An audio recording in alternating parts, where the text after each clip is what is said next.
की त्यांनी मराठीत भांडण कसं केलं आफ्रिकेतल्या माणसाशी. आपण आपल्या भाषेवरती ठाम राहिलं पाहिजे.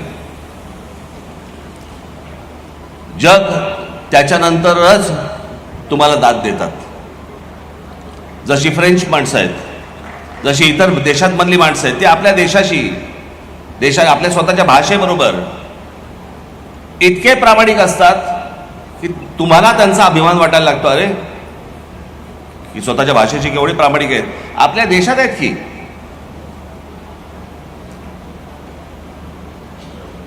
आणि जर बाकीची राज्य जर समजा स्वतःच्या भाषेबद्दल जर समजा अभिमान बाळगून असतील तर आपण दुसऱ्या भाषेमध्ये का बोलायला जातो. आपल्याकडची मुलं आपल्याकडच्या मुली ह्या हिंदीमध्ये बोलायला जातात, इंग्रजीमध्ये बोलत असतात, पण एकमेकांना भेटल्यावरती हिंदीमध्ये बोलतात. कशासाठी बोलतात. आत्ता आपल्या इथे राष्ट्रगीत लागलं होतं, काय राज्यगीत, जय जय महाराष्ट्र माझा. सांगून दाखवा भारतामध्ये कुठच्या राज्याचं राज्यगीत आहे. कोण म्हणतं जय जय आसाम माझा, असं कोण म्हणतं कसं मला. जय जय गुजरात माझा, जय जय तामिळनाडू, जय जय महाराष्ट्र माझा.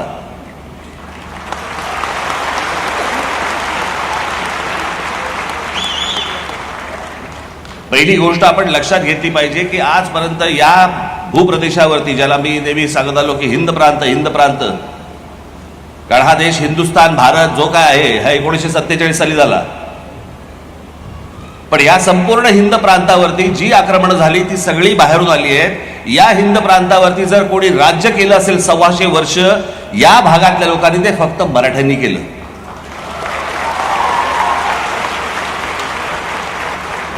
इतर कोणीही राज्य केलेलं नाही. बाकीचे आले ते सगळे बाहेरून आलेले लोक आहेत.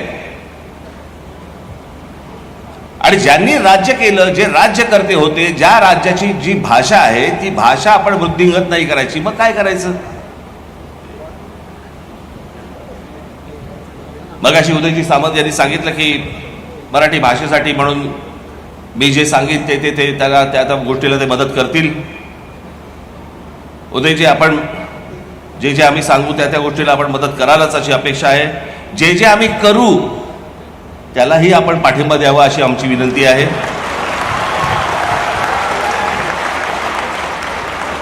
तेव्हा फक्त केसेस टाकू नका.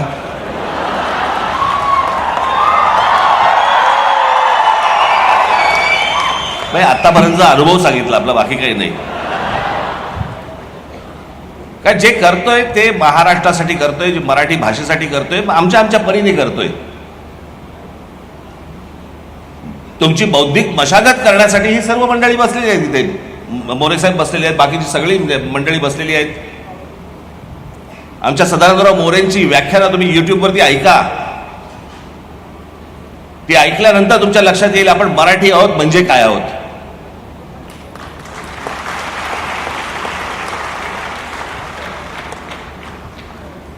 मी अनेकदा माझ्या भाषणामध्ये सांगत आलो, मी आज पुन्हा एकदा सांगतो. माणसाचं जे अस्तित्व असतं किंवा एखाद्या भाषेचं, त्या समाजाचं जे काही अस्तित्व असतं ना, ते त्या जमिनीवरती असतं. आपण दरवेळेला म्हणत आलो आपण आमचा इतिहास, जगाचा इतिहास. इतिहास म्हणजे काय. इतिहास म्हणजे भूगोल. ॲडॉल्फ हिटलर असेल, नेपोलियन असेल, कोणी असेल, औरंगजेब असेल, कोणी असेल, मला हा भाग पादाक्रांत करायचा आहे, मला हा प्रदेश मिळवायचा आहे. तो मिळवल्यानंतर जो बनतो तो इतिहास.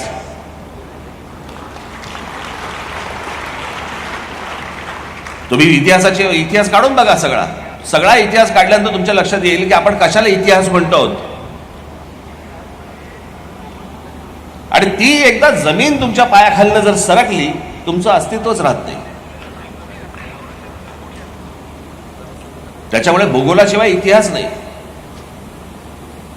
आज आपण साहित्य संमेलन भरवतोय, आज आपण मराठी भाषेसाठी सगळ्या गोष्टी करतोय, पण मराठी माणसाचं म्हणून जे अस्तित्व आपल्या ज्या शहरांमध्ये जे असायला पाहिजे आणि दिसायला पाहिजे, मला असं वाटतं राज्य सरकारने आणि आम्ही तुम्ही सगळ्यांनी मिळून ते टिकवलं पाहिजे.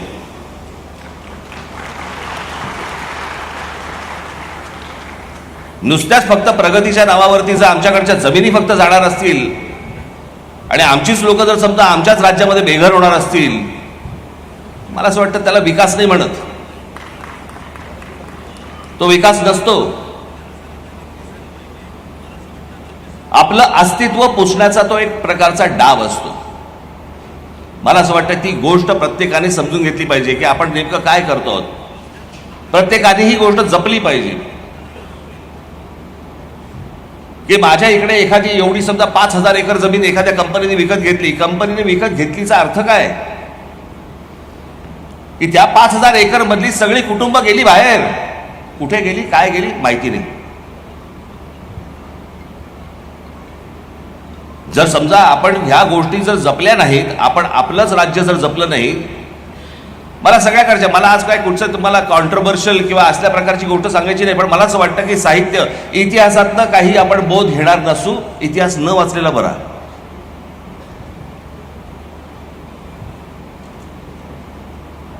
की प्रत्येक वेळेला आपण आपल्या गोष्टी आपण देत आलो, सांगत आलो की बाबा घ्या. प्रत्येक वेळेला तुम्ही जगाच्या पाठीवर देशात जावं आपल्या. मी तुम्हाला साधी एक गोष्ट म्हणून सांगतो की आता 370 कलम हे काश्मीरमधनं रद्द झालं. ते झालं नाही झालं वगैरे वगैरे आपण त्या भानगडीत नको जाऊया. आता 370 कलम रद्द झाल्याचा अर्थ काय, तर भारतीय माणूस तिथे काश्मीरमध्ये स्वतःची जमीन घेऊ शकतो. अजून किती जण घेते मला माहिती नाही. खरं तर पहिल्यांदा अंबानी आणि अदानीने घ्यायला पाहिजेत. आता लोकांना विश्वास बसेल ना की बाबा जायला हरकत नाही. पण तुम्हाला गंमत म्हणून सांगतो, हे फक्त काश्मीरपुरतं नाही आहे. तुम्ही जर समजा आता हिमाचल प्रदेशमध्ये जरी गेलात तरी हिमाचल प्रदेशमध्ये तुम्ही जमिनीचा तुकडा घेऊ शकत नाही. भारतीय कोणी माणूस जरी समजा तिकडे गेला तरी हिमाचल प्रदेशमध्ये तुम्ही तुमचा जमिनीचा तुकडा विकत घेऊ शकत नाही. तुम्ही जर आसाम, मणिपूर आणि ह्या सगळ्या भागामध्ये गेलात, तुम्ही तिथे जमीन विकत घेऊ शकत नाही, भारतीय असून सुद्धा. आम्हीच का मोकळीक दिली आहे? आमच्याकडेच या सगळ्या गोष्टी, तुम्ही या आमची जमीन घेऊन जा, तुम्ही या आमची जमीन घेऊन जा, हा जो प्रकार आहे, अहो तुमचं अस्तित्व टिकलं नाही, भाषा कुठून टिकेल? तुम्ही जर असाल तर भाषा टिकेल नो.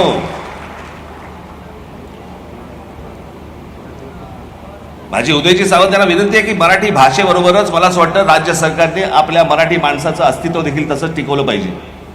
ते टिकणार असेल तर मराठी भाषा टिकेल.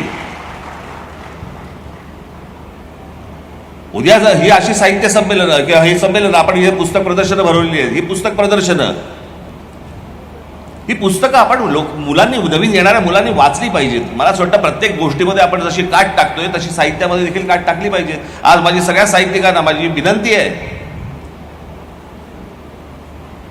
तुम्ही चांगलं असेल वाईट असेल काही असेल, पण मला असं वाटतं साहित्यिकांनी मार्गदर्शन केलं पाहिजे, साहित्यिकांनी बोललं पाहिजे, साहित्यिकांनी सांगितलं पाहिजे, मार्ग दाखवला पाहिजे. तो राजकीय असेल तर काही असेल. पूर्वीच्या काळामध्ये साहित्यिक बोलायचे. पूर्वीच्या काळी साहित्यिक राजकीय विषयांवरती आपलं मत मांडायचे. मला आता कोणी मत मांडताना दिसत नाही. कोणतेही सरकार असू देत, त्याचा काही विषय नाही आहे की आज ह्यांचं सरकार आहे म्हणून किंवा त्यांचं सरकार, कोणाचंही नाही. मला असं वाटतं साहित्यिकांनी मार्ग दाखवला पाहिजे. साहित्यिकांनी या गोष्टी फक्त नुसती पुस्तकं येऊन चालणार नाहीत, त्यांनी मार्गदर्शन देखील केलं पाहिजे. चांगलं काय वाईट काय हे समाजाला सांगितलं पाहिजे. आम्ही तुमच्याकडे ज्यावेळेला आदराने बघतो, आदर्श म्हणून बघतो, त्यावेळेला मला असं वाटतं की आम्ही जशी तुमच्या पुस्तकांकडे आदराने पाहतो तसं आम्हाला तुमची मतं काय आहेत याच्याकडे देखील आम्ही आदराने पाहिलं पाहिजे.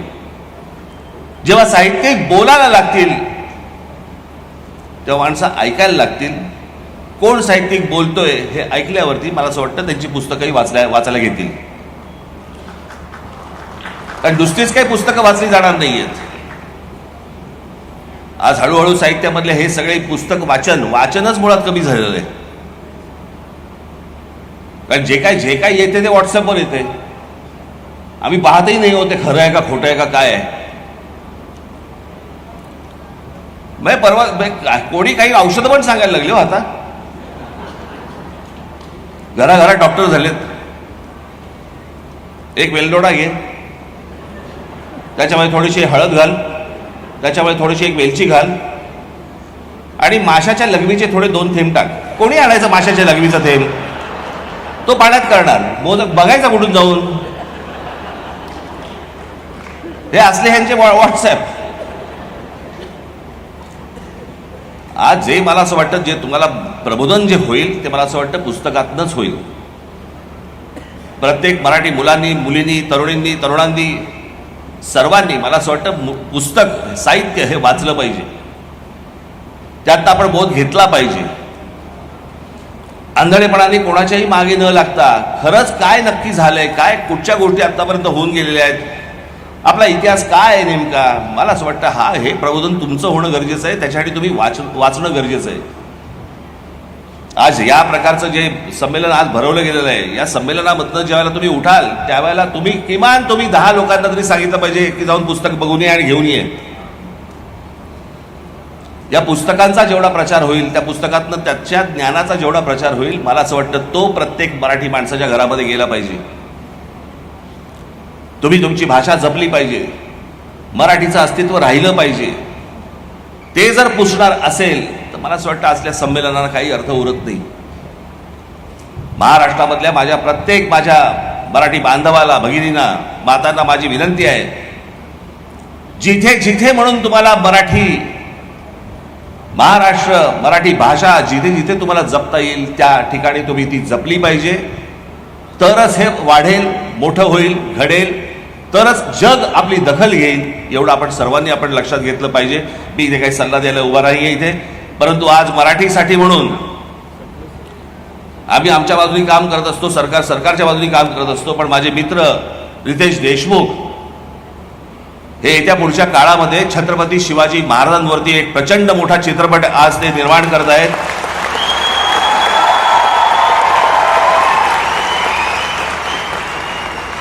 शिवरायांच्या भूमिकेमध्ये ते स्वतः आहेत.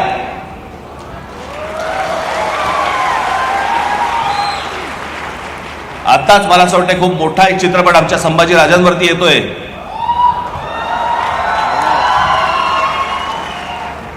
आणि पुढच्या काही काळामध्ये रितेश देशमुख यांचा शिवाजी महाराजांवरचा चित्रपट आज येतोय. आपल्या महाराष्ट्रामधले आपले महापुरुष हे आपण मोठे केले पाहिजेत. आपल्या महापुरुषांना आपण जातीपातीमध्ये अडकवलं नाही पाहिजे. आपण जातीपातीमधनं महापुरुष आपण नाही पाहिले पाहिजे. प्रत्येक महापुरुष हा आपला असला पाहिजे, हा प्रत्येक आपला महाराष्ट्राचा असला पाहिजे. इथे साहित्य इथे समोर आहे. माझ्या महापुरुषाबद्दल तो का लिहितोय? हे कुठून प्रश्न पडायला लागले महाराष्ट्रात? मला असं वाटतं योग्य लिहितोय का अयोग्य लिहितोय इथपर्यंत ठीक आहे, पण कोणत्या जातीचा माणूस लिहितोय ही कधी वेळ आली नव्हती. मला असं वाटतं या जातीपातीतनं हा महाराष्ट्र बाहेर येणं गरजेचं आहे. महाराष्ट्र हा मराठी म्हणून एकत्र येणं गरजेचं आहे. जशी बाहेरची राज्य, बाकीची राज्य जशी त्यांची भाषा म्हटल्यानंतर जशी एकत्र येतात. साधी गोष्ट तामिळनाडू मधला आणि तुमचा ह्याच्यातला आंध्र प्रदेश मधला ना कावेरीचा प्रश्न, कर्नाटकातला माफ करा, कर्नाटकातला आणि कावेरीच्या प्रश्नावरती तामिळनाडूमधले चित्रपटसृष्टी असू देत, साहित्यिक असू देत, राजकीय पक्ष असू देत, सगळे राजकीय पक्ष एका प्रश्नासाठी म्हणून, कावेरीच्या प्रश्नासाठी सगळे एका व्यासपीठावरती येतात. त्यांच्या भाषेसाठी सगळेजण, सर्व लोक एका व्यासपीठावरती येतात. मला असं वाटतं आपापले मतभेद देखील आपण बाजूला सारून मराठीसाठी म्हणून आपण एकत्र सर्वांनी येणं गरजेचं आहे. प्रत्येकाची काम करायची पद्धत असते, आमची एक वेगळी पद्धत आहे, तीही मला असं वाटतं तुम्ही सांभाळून घेतली पाहिजे. ह्यांची एक पद्धत आहे, तीही सांभाळून घेतली पाहिजे. मला असं वाटतं ह्या नद्यांचा जर नीट संगम झाला तर मराठी भाषा आणि मराठी माणूस याला हात लावायची या जगात कोणाची हिंमत होणार नाही, एवढं आपल्याला निश्चित सांगतो. आणि आज मला इथे उदय सामंत यांनी मला बोलवलं, मला रितेश देशमुख यांचा माझ्या हस्ते सत्कार केला. I am honoured. आणि या सगळ्या मला अतिशय मी भाग्यवान आहे की माझ्या मित्राचा सत्कार माझ्या हस्ते झाला त्याबद्दल. आणि होऊ घातलेल्या छत्रपती शिवाजी महाराजांच्या भूमिका करणाऱ्या माझ्या मित्राला मी मनपूर्वक शुभेच्छा देतो. सामंत साहेबांना आणि त्यांच्या सर्व सहकाऱ्यांना हा सर्व कार्यक्रम त्यांनी आयोजित केला, त्याबद्दल मी त्यांना धन्यवाद देतो. इथे राहणाऱ्या मराठी माणसांना देखील मी मनापासून आज धन्यवाद आणि शुभेच्छा देतो. आणि हा कार्यक्रम पाहण्यासाठी अमेरिकेतनं आलेल्या जे लोक आहेत त्यांनाही मनापासून धन्यवाद देतो आणि आपल्या सर्वांची मी रजा घेतो. धन्यवाद. जय हिंद, जय महाराष्ट्र. धन्यवाद राजसाहेब. यानंतर मराठी भाषा विभागाचे सहसचिव डॉक्टर नामदेव भोसले यांना विनंती करतो की त्यांनी आभार प्रदर्शन करावं.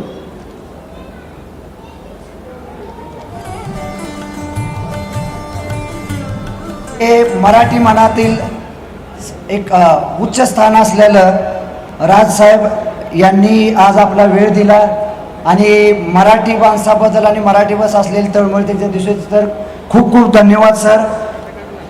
आमच्या विभागाचे माननीय मंत्री उदय सामंत साहेब यांच्या मार्गदर्शनाखाली